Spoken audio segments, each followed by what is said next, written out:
Welcome back to the Elias Macko Show. It's 10:21. Now, many Quebecers are outraged over deep cuts to the education budget, but according to André Pratte, the anger may be misdirected. In his National Post column, Pratte argues that the province's soaring deficit and downgraded credit rating are symptoms of a much larger problem, a welfare state that Quebec can no longer afford. André Pratte's on the line, joins us now. Mr. Pratte, welcome back to the program.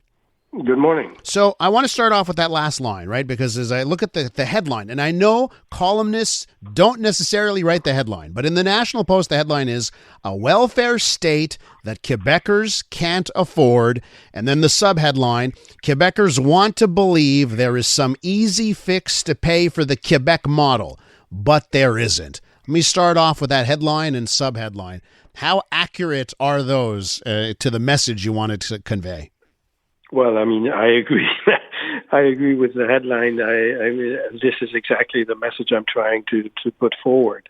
That is, we Quebecers chose a model, a very expensive welfare state, and all those services and subsidies have a good purpose. But in the end, the reality is it's just too expensive for our means.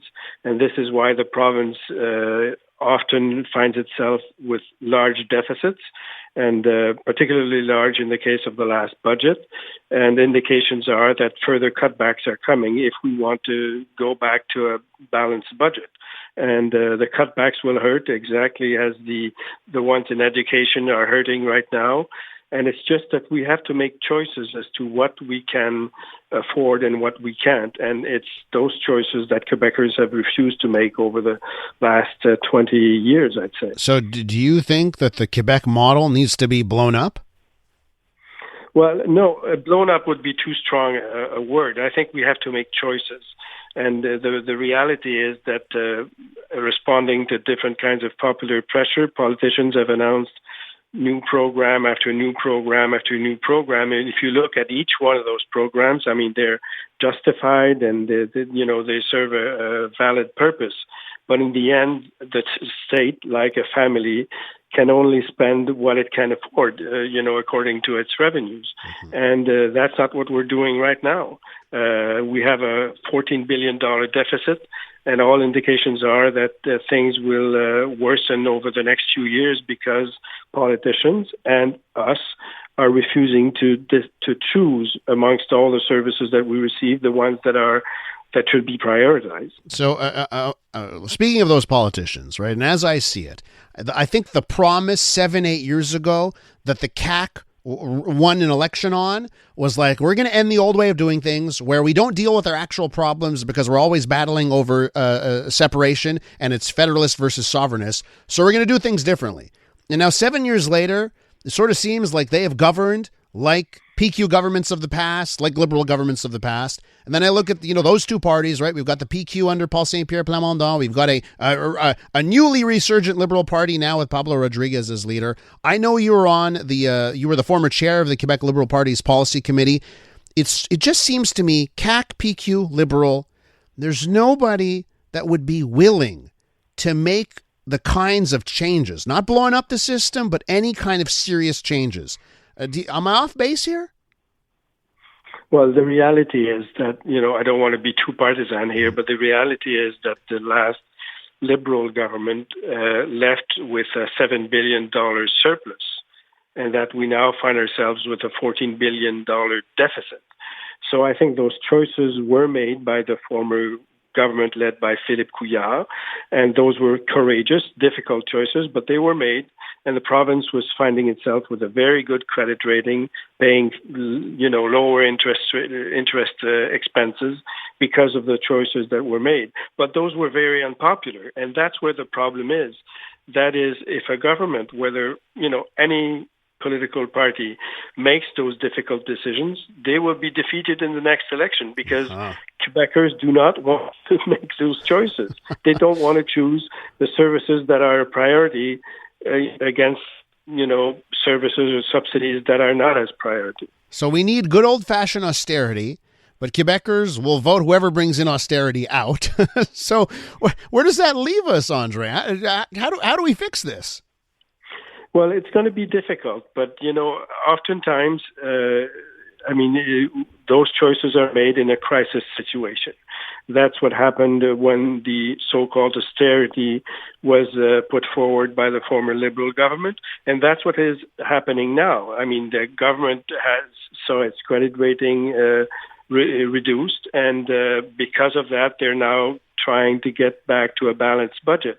And that's why I'm saying cutbacks in education are just the beginning, because if you look at the last budget, they forecast that expenditures will grow very slowly in the next few years. And even doing that, there's a gap of $6 billion that the government cannot identify as the only way to reach a balanced budget. So, there will be other cutbacks in expenditures, and that will be true even if it's another party coming in power. They will have, unless they abandon the idea of having a balanced deficit. But credit rating agencies will not allow that to happen. So we need a balanced budget. It's the same for a family. You cannot, year after year after year, have expenditures that are higher than your revenues. We're with André Pratte, recently penned a piece in the National Post on the Quebec model and the problems with it. So I have to ask you this. You reference in your column in the National Post, Wall Street Journal editorial, right?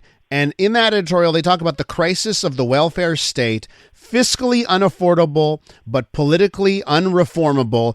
It afflicts nearly every 21st century Western democracy. I guess that means Quebec's not alone, but I guess there are some ways in which Quebec is exceptional in this on this front. Well, I mean, if you look at countries part of the OECD, which are most advanced countries from an economic perspective, Quebec is not a unique case, but Quebec is a unique case in North America. And North America, either other Canadian provinces or the United States, are our direct competitors. If we were a European country, we could compare with France or Sweden or, other countries that are in Europe with a much more extensive welfare state. They're finding themselves in very difficult, dire fiscal situation. But our competitors are not France or Sweden. Our competitors are the U.S. or other Canadian provinces, where the fiscal situation in many cases is not as difficult as it is in our case, and certainly where the welfare state is not as developed as in in the Quebec case. So again, it's a choice. I mean, we made a choice that we want a most expensive welfare state in North America. But you have to pay for that choice. And Quebecers refuse, for obvious reasons, to have their taxes increased. So at one point you have to make a choice, and that's what I'm saying. We're just not willing to make those choices. Let me ask you to wrap up, and I have to wrap up here, but let me quickly ask you as to what would your recommendation be for a political party, a political leader, what the message should be that he or she can win on, but that also promises some sort of fiscal restraint?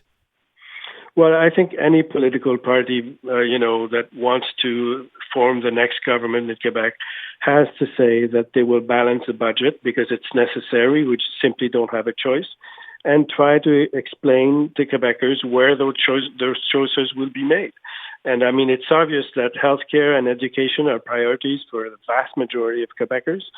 So choices will have to be made elsewhere in other departments where, we simply can't afford. If we want a good functioning healthcare system and a good education system, we have to make choices elsewhere. And I think any party vying to form the next government will have to explain where and how those choices will be made. Mr. Pratte, I'll direct our listeners to the National Post website and your column. It's called A Welfare State That Quebecers Can't Afford. Thanks so much for coming on.